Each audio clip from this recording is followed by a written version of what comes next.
Si è svolta a Treviso da sabato 25 a martedì 28 marzo la manifestazione dedicata al turismo sociale e associato e alla terza età, organizzata dal Consorzio di Promozione Turistica Marca Treviso e da Rete System.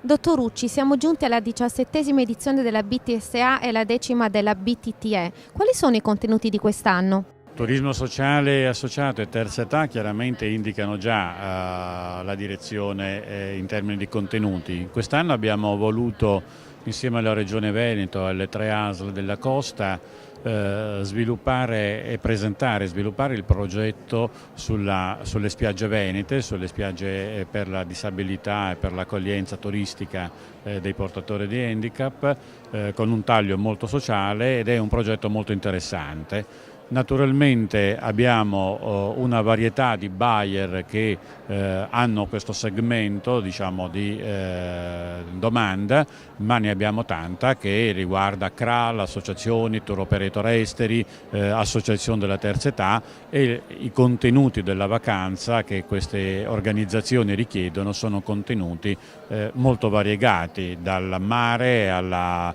vacanza attiva, dall'enogastronomia, soprattutto la cultura, con una forte attenzione all'ambiente e alla sostenibilità. Direttore, che valenza ha il turismo sociale e della terza età nel vostro territorio? Il turismo sociale e inclusivo o della terza età rappresenta certamente uno dei segmenti importanti del nostro territorio, ma soprattutto è un segmento che, come gli altri prodotti turistici del nostro territorio, della nostra regione, è destinato ad avere un'evoluzione, nel senso che si va verso una specializzazione dell'offerta, e quindi noi accompagneremo, grazie alla Regione, grazie alle Camere di Commercio, le imprese a specializzarsi anche in questo come in altri settori. Grazie alla collaborazione con l'assessorato al turismo della Regione Veneto, ASL 3 Serenissima, ASL 4 Veneto Orientale e ASL 5 Polesana, è stato presentato il progetto Turismo sociale ed inclusivo nelle spiagge venete, relativo ai servizi di accoglienza nella costa veneta.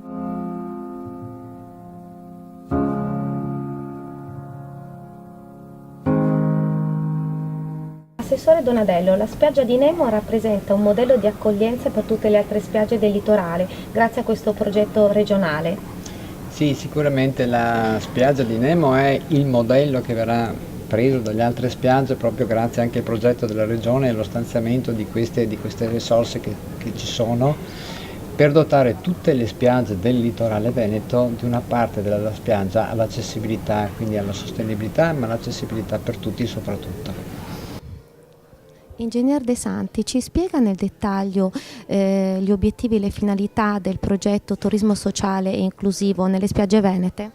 Il progetto nasce con l'obiettivo di portare avanti un'esperienza positiva già iniziata negli anni scorsi, che è la spiaggia di Nemo, e quindi rendere tutte le spiagge del nostro litorale veneto attrezzate e accessibili per persone con mobilità ridotta e anche per persone non vedenti.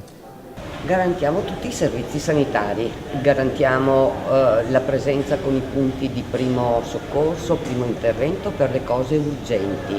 Abbiamo defibrillatori, ambulanze, punti di soccorso direttamente in spiaggia e con dei punti che poi vengono collegati con gli ospedali.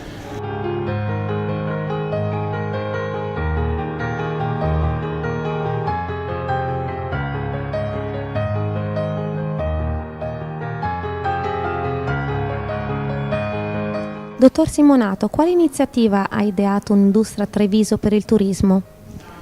Un'Industria Treviso sta investendo molto nella cultura in particolare e di conseguenza nel turismo. È stato inaugurato recentemente la ristrutturazione di Palazzo Giacomelli, che è la sede di rappresentanza di Un'Industria Treviso, peraltro dove lo scorso anno si è ospitato l'evento che quest'anno invece verrà ospitato dalla Camera di Commercio per il turismo accessibile e per la terza età. Palazzo Giacomelli è un palazzo dove si possono organizzare convegni, incontri di lavoro e convention aziendali, e il sistema dell'accoglienza collegato a Un'Industria Treviso fa da contorno, diciamo, a questa ospitalità. Assessore Canere, in occasione della 17ª edizione della Borsa del Turismo Sociale Associato, ha presentato un progetto davvero pregevole, turismo sociale ed inclusivo nelle spiagge venete. Ci spiega nel dettaglio gli obiettivi di questa iniziativa?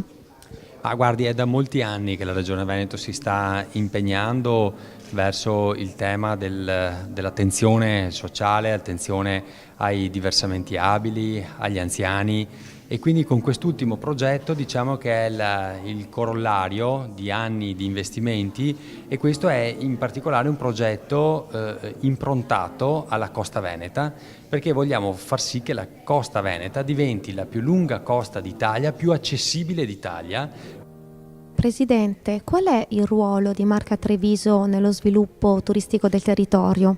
È una domanda molto, molto complessa, ma in effetti la risposta è molto semplice. Noi rappresentiamo la parte economica, siamo e rappresentiamo le strutture che operano nell'interno, per cui gli attori principali, quelli che ospitano, ma non solo, quelli che offrono, che vendono il loro prodotto. Rappresentiamo e siamo poi la mano operativa della Camera di Commercio, tra l'altro, per cui la costruzione di tutta la fase promo commerciale dell'apparato turistico. I 50 buyer e i 15 giornalisti ospiti dell'organizzazione hanno potuto conoscere, sia durante la tavola rotonda inaugurale che durante un meeting a Jesolo, questa importante esperienza a favore dei disabili e di altri soggetti sociali, visitando anche l'ormai famosa spiaggia Nemo a Jesolo.